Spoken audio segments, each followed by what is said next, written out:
Hi everyone, I'm Thor Thordarson, also known as Thor Thordarson in English-speaking communities. I'm a professor in volcanology at the Faculty of Earth Sciences at the University of Iceland. In this video, I'm going to give you a brief overview of effusive eruptions and the lava flows they form.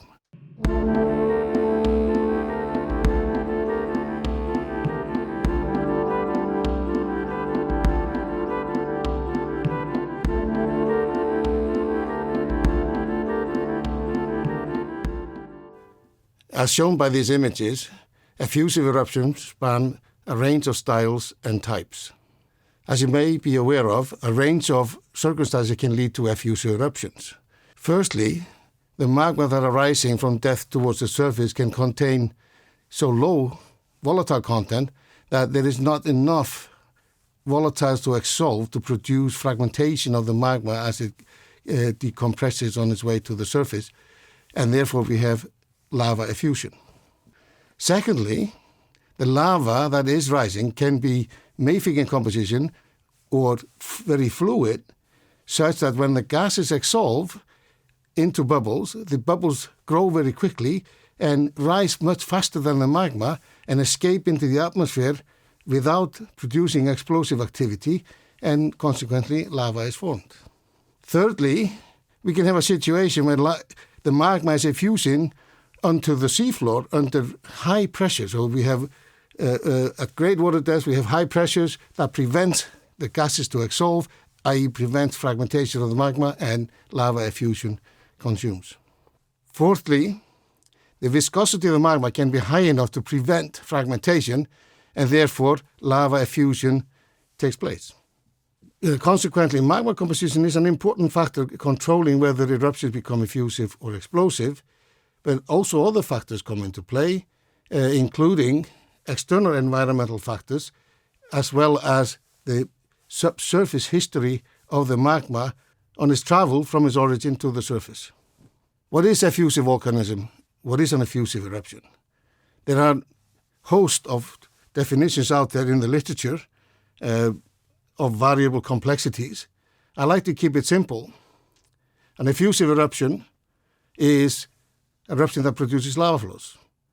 And effusive volcanism is an area which is typified by effusive eruptions.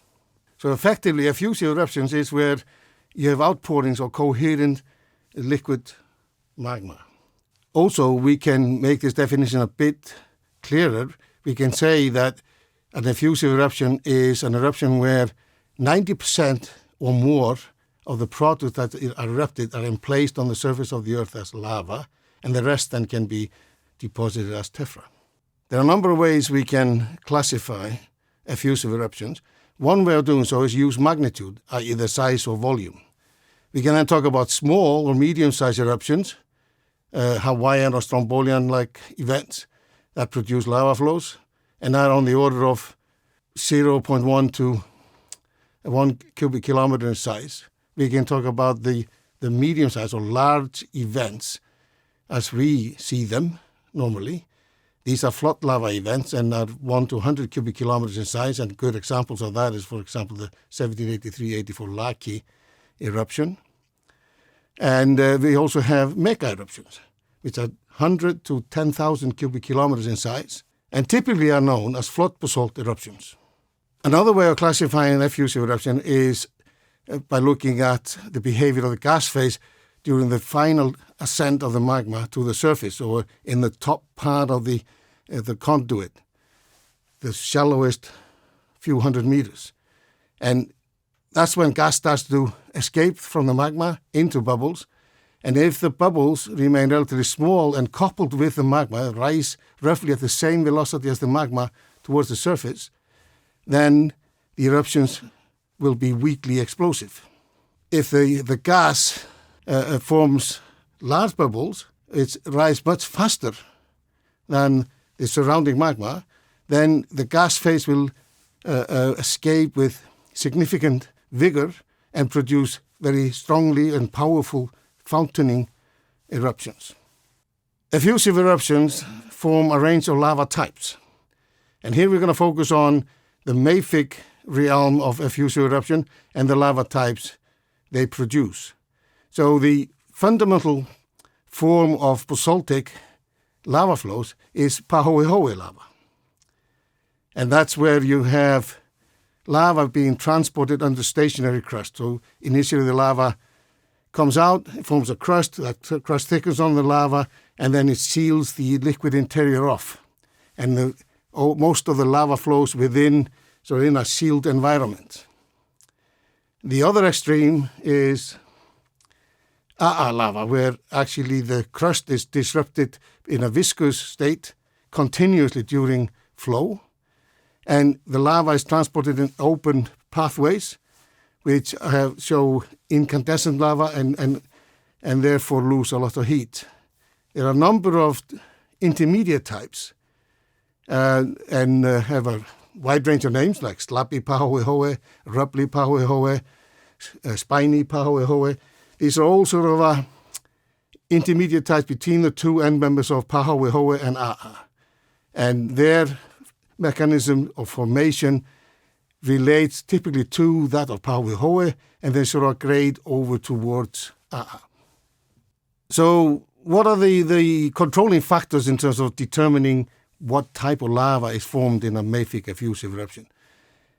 To start with, it is the composition of the magma and its viscosity. And viscosity is simply a measure of how readily any fluid can flow.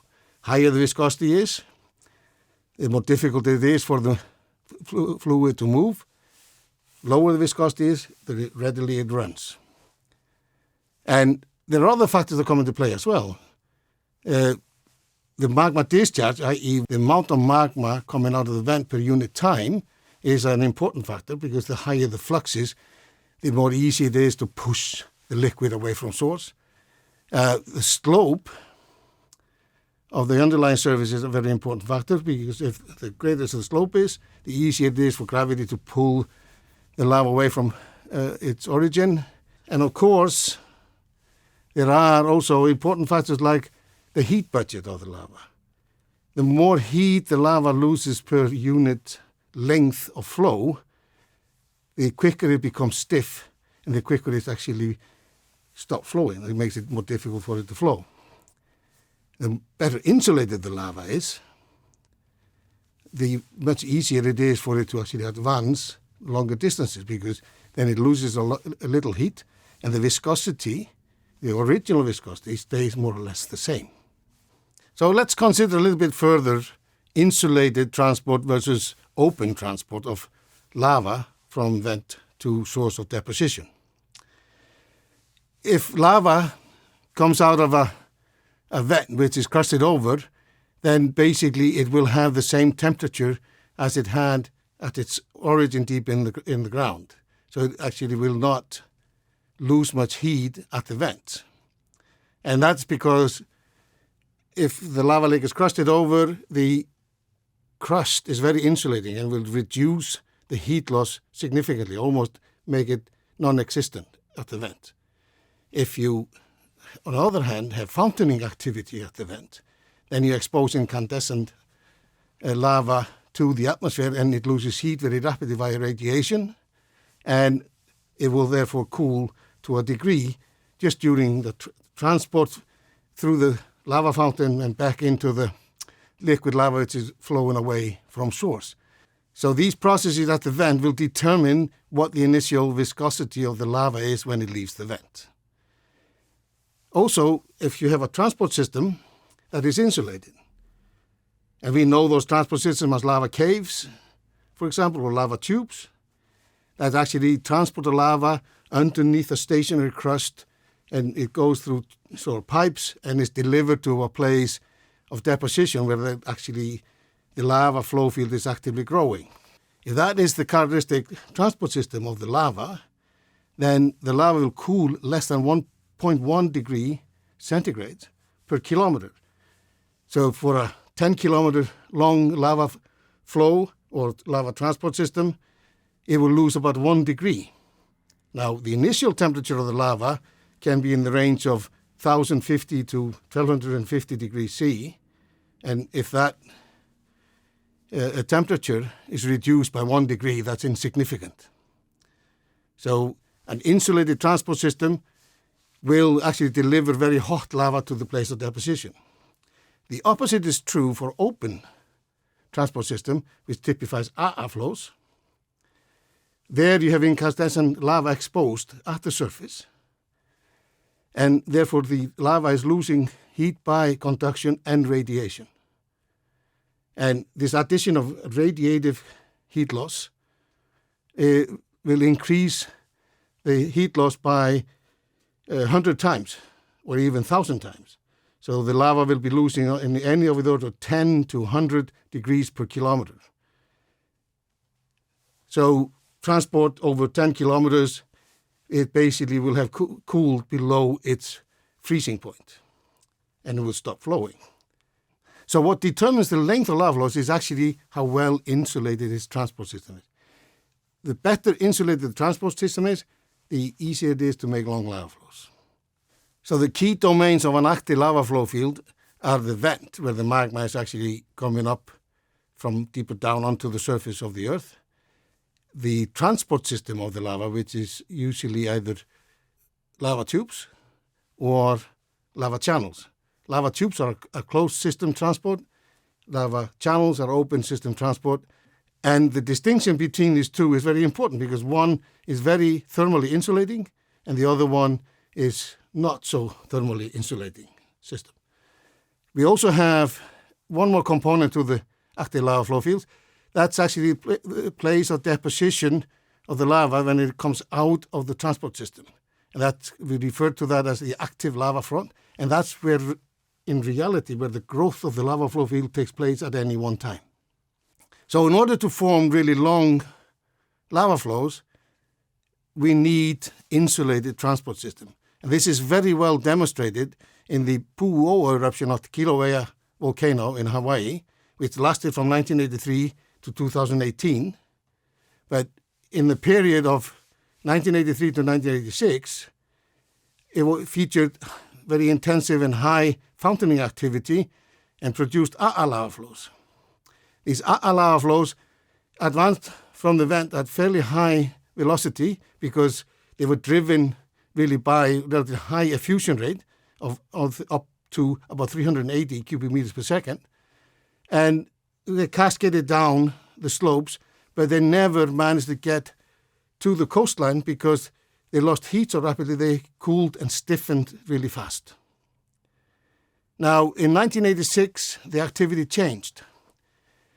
We stopped having these episodic fountaining events at the pahoehoe, and instead we formed a lava lake at ō-Kūpaianaha, and that delivered lava downslope as pahoehoe through an insulated transport system or lava tubes.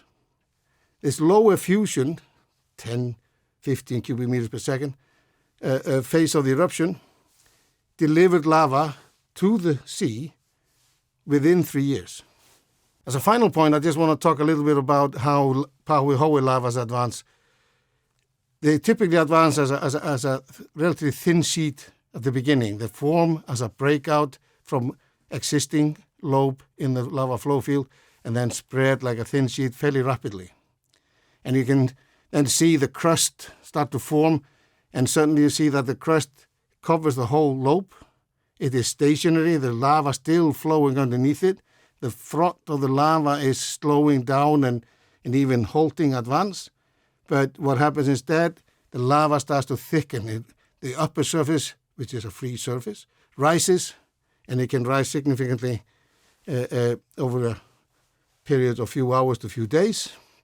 Such an inflation process can take up to a month, and it can result in tenfold increase in the lava thickness. To summarize, effusive eruption refer to effusion of lava onto the Earth's surface. These eruptions feature a range of styles and types. And they also produce a number of very specific lava flow types, and the best known of those are the end-member types pahoehoe and ā. But of course, we have also a range of types that are in the spectrum between these two end members. In order to form long lava flows, it is very important that the lava features an insulated transport system. And in order to do so, it needs to form lava tubes and transport the lava within itself to the place of active growth or active flow fronts. So the longest lava flows on Earth are all of the type pahoehoe. And they actually reach up to 2,000 kilometers in length.